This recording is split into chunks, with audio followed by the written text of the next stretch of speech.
全比利時咧只有6間嘅修道院咧有釀製啤酒嘅，佢咁矜貴，等我試下係咪真係咁好飲先。哇，個味道好濃啊！不過咧佢好重蜜味嘅，同埋咧最尾咧有啲果香，都幾好飲其實。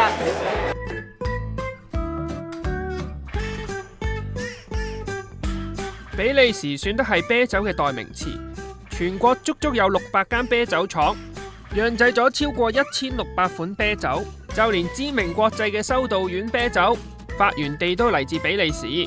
導遊今日就帶 Queenie 嚟到布魯塞爾一間歷史悠久嘅酒吧，試飲3款正宗嘅比利時啤酒。This one is very special because we only brew this in Belgium. It's a beer that's brewed without adding any yeasts. Because the yeast that infect the beer and ferments, they come out of the air.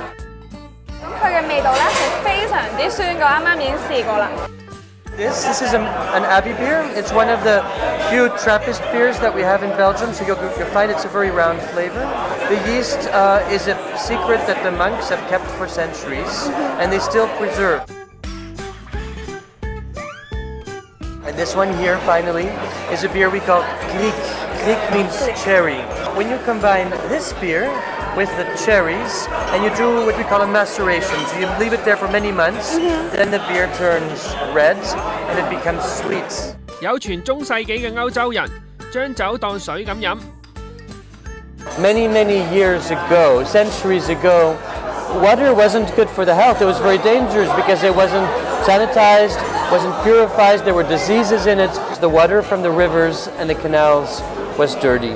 不過當時嘅釀酒技術就冇依家咁發達，酒精嘅濃度其實非常之低。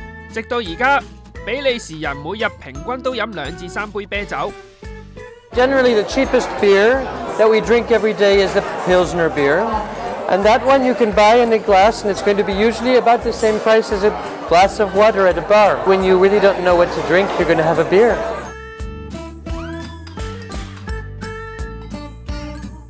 Neither of them are better. And in Germany, for instance, history has produced a series of guidelines for brewers to use only very specific ingredients in beer.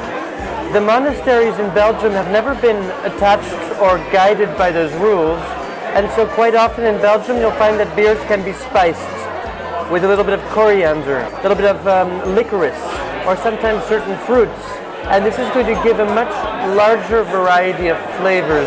比利時嘅啤酒真係幾有創意㗎，一班比利時嘅年青人近年就將買剩嘅麵包回收做酒。Babylon is a very unique beer because it's indeed brewed with leftover from bread.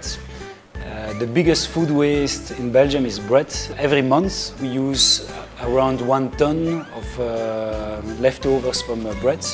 佢哋用麵包取代咗3成嘅大麥麥芽。In the process of transforming the bread, we dry it, so it's a bit kind of toasted notes, and it's a bit salty as well. 下一個計劃就係將釀完酒之後嘅殘渣重新做成麵團，製作高纖低糖嘅酒味麵包同埋曲奇。We don't want to try to be a copycat of what was done before. 喺呢度新舊嘅啤酒文化一樣咁精彩，不妨嚟試一試唔同口味嘅啤酒。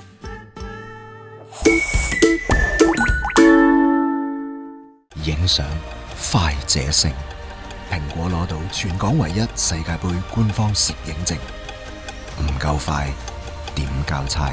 俄羅斯見。